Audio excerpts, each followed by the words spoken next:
Okay, hello again. Um, Dapo tayo sa ating Q&A. May nagtanong sa previous post natin. Wait lang, papakita ko. Dito sa previous post natin. Ayan. From J.A. Chowa. Sabi niya dito is 5G RedCap wireless data terminal nakalagay doon sa likod ng sticker at 5 minutes 33 seconds. Meaning, nakakap din ba tong router sa 100 Mbps just like yung previous router nila na Wow5 Pro H150 370 Zoe technology. Also, pansin ko meron din po kayong lumang router nandito. Tingin anong mas okay dito sa bagong model nila. Okay. Ito yung ibig niyang sabihin dito. Dito sa yan. 5G RedCap wireless data terminal. Well, dun kasi sa bago mo na lahat, ano ba tong RedCap? Ano ba tong RedCap? Ang ibig kasi sabihin yan is 5G reduced capacity. So, hindi yan ibig sabihin na cap is capping na siya sa 100 Mbps. Well, excuse me. Well, based kasi doon sa advertisement talaga nila is hanggang 100 Mbps lang talaga siya. Yung sabi, up to 100 Mbps yung mga nag-live sa mga TikTok nila, sa iba pang mga platform. So, sabi nila is 100 Mbps daw yung yung hanggang 100 Mbps. Pero yung sa area ko kasi, never ko pa na-reach yung 100 Mbps ng dito. Nag-speed test ako nung nakaraan at nasa around 79, 80, 40, 50, mga ganun pababa. So, never pa akong umabot sa 100 or 100 plus na Mbps ng dito. Pero si Smart sa area ko, excuse me, is naka 5G na kasi yung area namin dito sa Bohol kahit nasa sa probinsya, medyo maliblib na lugar pero abot pa rin ng 5G. Excuse me, ano ba to? Okay. So, ayun. Yun. So, going back doon sa tanong ni G.A. Chowa, yung 5G dito is, well, yun nga yung sabi yung sa advertisement nila na 100 Mbps lang daw talaga. So, never ko pa namang na-try. Baka, kasi yun yung nasa advertisement nila, hindi ko lang sure kasi, I don't know. Hindi ko pa na-try sa ibang lugar. Hindi pa kasi ako umabot ng 100 Mbps sa dito sa area namin. So baka pag sa 5G siguro aabot na siya pag meron ka ng 5G sa area nyo. So yun, yun. So going back sa RedCap is reduced capacity.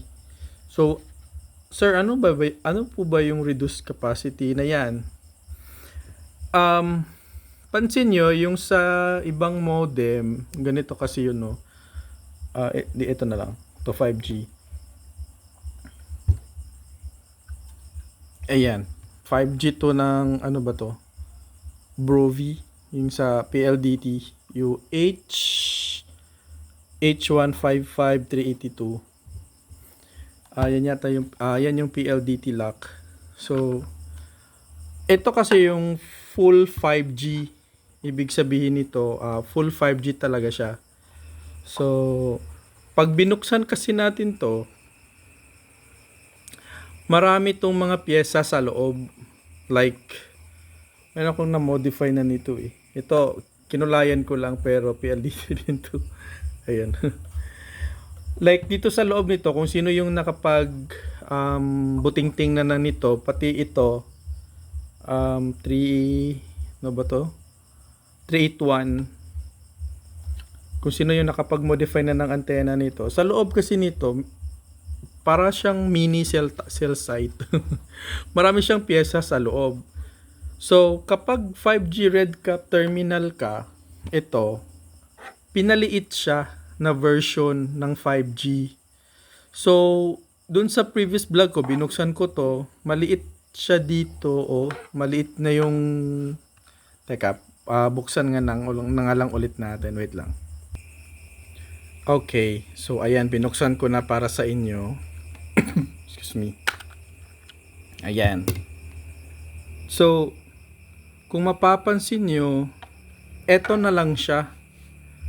Eto na lang yung pyesa nung 5G na RedCap, reduced capacity. So, para siyang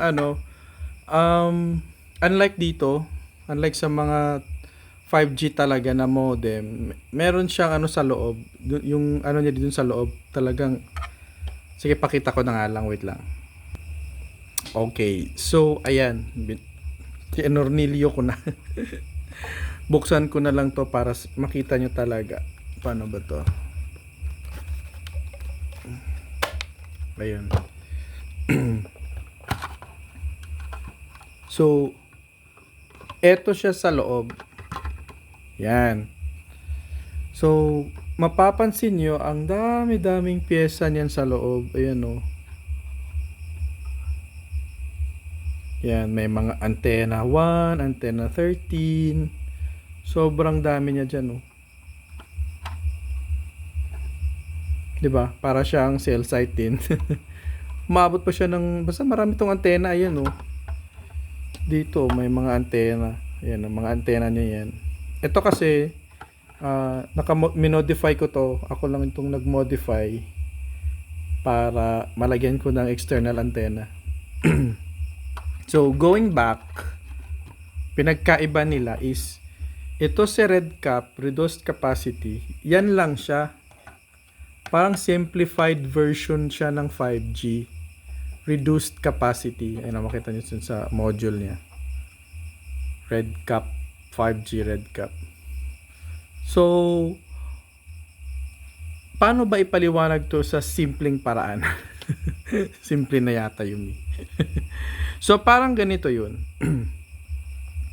Kumbaga, binawasan siya ng mga pyesa na hindi na kailangan sa isang 5G. Binawasan siya ng mga ganitong pyesa, binawasan siya ng mga ganyang pyesa, hindi na kailangan ganito. Pero 5G pa din siya. Although, hindi siya ganun kabilis nito. Kasi ito kasi talaga talagang full 5G siya. Ito, almost full 5G. Gets nyo? Pero 5G siya.